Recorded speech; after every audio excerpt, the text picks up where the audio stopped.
Assalamualaikum warahmatullahi wabarakatuh. Waalaikumsalam warahmatullahi wabarakatuh. Apa kabar Bapak pagi ini? Alhamdulillah sehat, Bu. Alhamdulillah ya. Kelihatannya juga Bapak segar pagi ini. Pagi ini saya izin mengambil waktu Bapak sebentar karena kita akan melakukan wawancara untuk mengambil data primer dari perencanaan pendampingan Kepala Satuan Pendidikan. Kali ini kita akan coaching sebentar, yaitu tentang refleksi komitmen perubahan Kepala Satuan Pendidikan.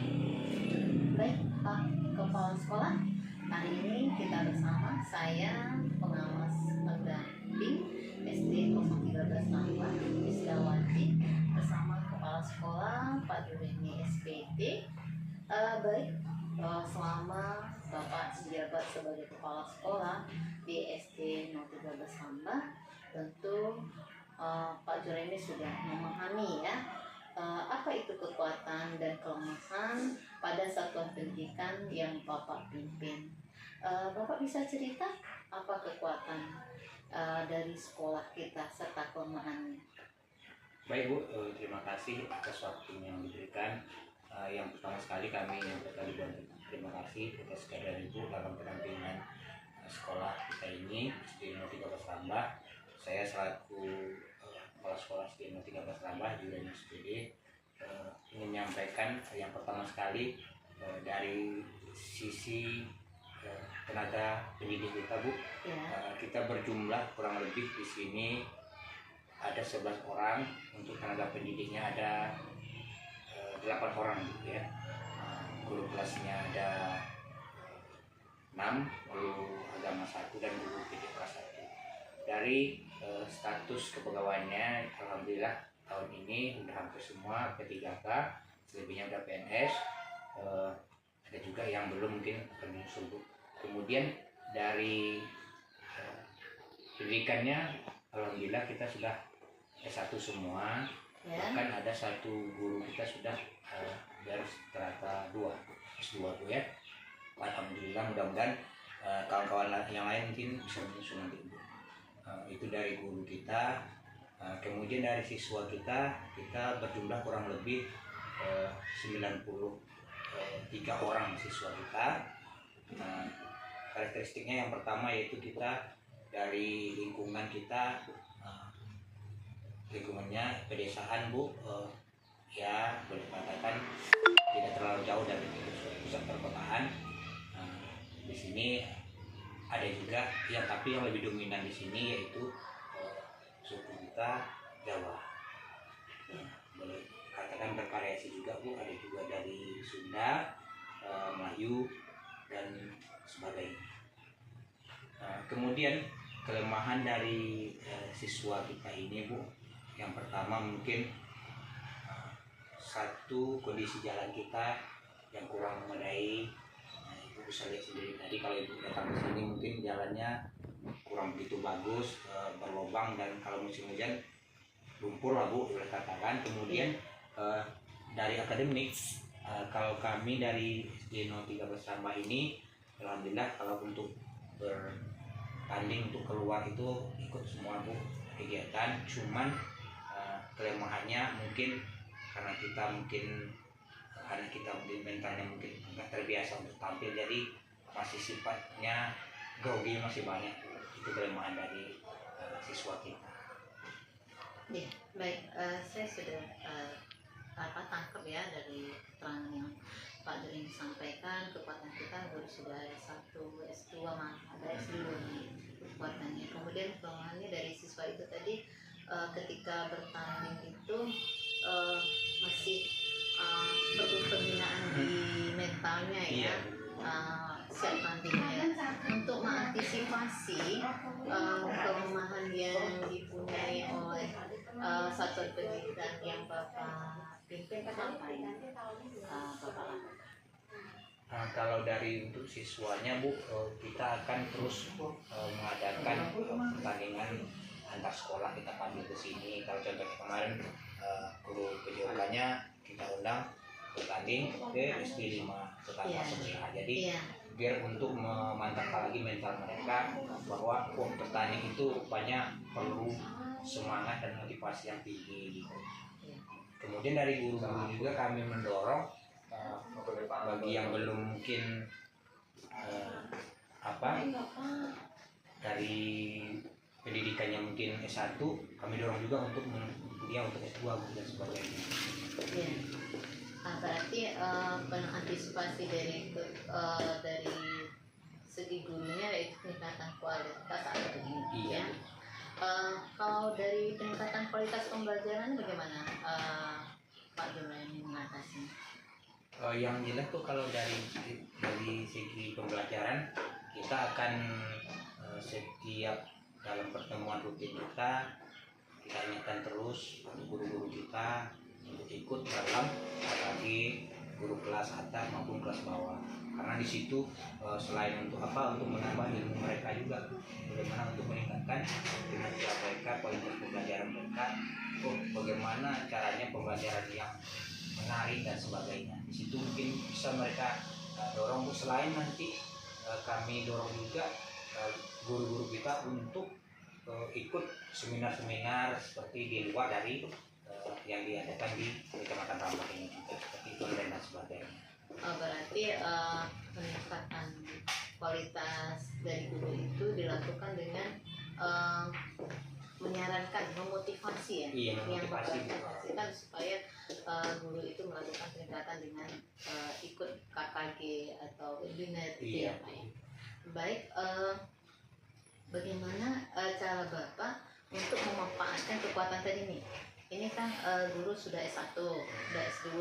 Bagaimana mengantisipasi kekuatan ini? Apa yang Bapak lakukan? Maksudnya gini Bu? Bapak tuh sudah punya kekuatan nih di sekolah kita. Guru-gurunya sudah S1, ada yang S2. Bagaimana Bapak memanfaatkannya? Memanfaatkan kekuatannya ini untuk meningkatkan kualitas pembelajaran. Itu dengan cara Bu, kita lakukan pembinaan kita ke guru kelas itu sendiri. Kita masuk ke dalam kelas itu mungkin sekali sebulan, kita adakan supervisi kelas. Di kelas itu kita lihat nanti bagaimana cara mereka, kinerjanya bagaimana. Nanti setelah itu kita evaluasi mana kekurangan-kekurangan itu yang harus kita perbaiki kembali. Ya, berarti pendekatannya itu Bapak lakukan teknik supervisi ya? Iya. Iya, baik. Sekarang untuk peningkatan kinerja, baik itu kualitas pembelajaran, kualitas kompetensi guru, kita tentu punya rencana program, ya. Rencana program yang itu tertuang dalam rencana kegiatan tahunan, kemudian penganggarannya pada RKAS. Bagaimana sistem Bapak menyusun rencana ini? Bisa Bapak ceritakan? Yes, bisa Bu. Yang pertama kami mengadakan rapat rutin, kemudian selain rapat rutin kami laksanakan, kami juga mengundang wali murid di awal tahun itu dari pihak sekolah. Nanti kami akan sampaikan Bu bahwa kita ada program-program yang akan kita laksanakan untuk tahun ini. Nah, skala prioritas kita umpamanya Bu, kita tahun ini kita akan buat sholat zuhur berjamaah. Jadi tahun ini kita fokus itu saja Bu. Untuk tahun berikutnya kita ambil lagi program kita umpamanya sholat zuhur lagi Bu. Kalau tahun-tahun sebelumnya sudah kami laksanakan sholat zuhur berjamaah, alhamdulillah berjalan lancar. Nah sekarang untuk tahun 2025 ini mungkin kami akan buat lagi program sholat duha Bu. Nah itu salah satu contohnya aja Bu, mungkin yang lain juga ada. Berarti rencana program sekolah ini disusun bersama orang tua atau sudah disusun oleh sekolah bersama mungkin guru atau bagaimana? Kami agendakan dulu dari rapat dengan guru Bu. Setelah itu kami sampaikan lagi ke rapat wali murid. Berarti sudah dipublikasi ya, iya, disosialisasikan. Berarti rencana kegiatan tahunan ini sudah terprogram bersama. Iya. Bagaimana dengan ini program rencana kegiatan? Setelah itu dengan RKAS-nya bagaimana? Apakah ini disusun oleh bendahara sendiri atau disusun bersama antara kepala sekolah dengan guru, majelis guru? Bagaimana? Yang jelas itu tetap sama-sama kami laksanakan sama-sama. Kami rapatkan dulu, kami programkan mana program-program yang kita akan bahaskan untuk tahun ini, kita agendakan, kita masukkan ke dalam karkas, kita tuangkan, nah kita sampaikan juga kepada murid juga. Oh ya, berarti ini rencana Bapak udah terprogram ya. Iya. Nanti sudah dilihat di RKT-nya Iya. ya. Rencananya sudah dimusyawarahkan bersama, kemudian terprogram di rencana kegiatan tahunan. Setelah itu sudah disesuaikan dengan RKS. Iya. Nah, jadi untuk nyusun program ini RKT, RKS itu Bapak berpedoman kepada apa? Kalau kami yang pertama Bu, yang menjadi dasar kami untuk membuat suatu program itu, kita berbasis data Bu. Iya. Kita ambil dari rapor pendidikan tadi, kita evaluasi dulu mana rata-rasanya yang rapor kita ini yang turun dari tahun sebelumnya. Jadi dari situ kami ambil datanya, nah itulah yang kami ambil untuk skala prioritas untuk tahun yang akan datang. Berarti program Bapak sudah berbasis data ya, dalam rapor pendidikan. Baik. Ada nggak perbedaannya? Kan Bapak udah 2 tahun di sini ya. Perbedaan program Bapak tahun lalu dengan tahun sekarang, kira-kira ada nggak perbedaan? Atau dengan tahun sebelum Bapak menjabat di sini? Insya Allah ada Bu, alhamdulillah ada perkembangannya dari tahun sebelumnya. Di segi apa perbedaannya? Dari segi contohnya kita lomba untuk pramuka. Kalau tahun sebelumnya kita mungkin kalau hanya ikut lomba belum dapat piala Bu, alhamdulillah untuk tahun 2024 ya Pak ya, kurang lebih kemarin kita dapat 2 piala Bu. Oh, Kita bawa berarti pulang. ada perubahan. Iya. Bagaimana teknik Bapak supaya ini berubah? Apa cara Bapak tahun lalu tuh nggak dapat juara, sekarang dapat? Apa yang Bapak lakukan? Yang pertama kami lakukan yaitu Bu, selain dari sekolah, di luar sekolah, di jam 2 sekolah maksudnya sore, kami akan adakan kegiatan lagi. Dengan penambahan ya? Iya Bu. Penambahan. Contohnya kalau dari segi pramukaan di sore itu mereka kita latihan lagi Ya. dan sebagainya gitu kan. Kemudian di pagi ada jam tambahan berarti ya? Ada Bu. Oh, jadi ya menurut Bapak apakah teknik ini bisa digunakan untuk cabang lain? Bisa, insya Allah bisa. Oh iya, mudah-mudahan nanti ya. Jadi nampaknya kan udah ada perubahan menurut Bapak ya. Tahun ini itu ada tekniknya penambahan pendalaman materi. Jadi mungkin ini bisa Bapak gunakan ya teknik lain supaya nanti kualitasnya itu meningkat ya. Insya Allah. Baik, terima kasih ya Pak.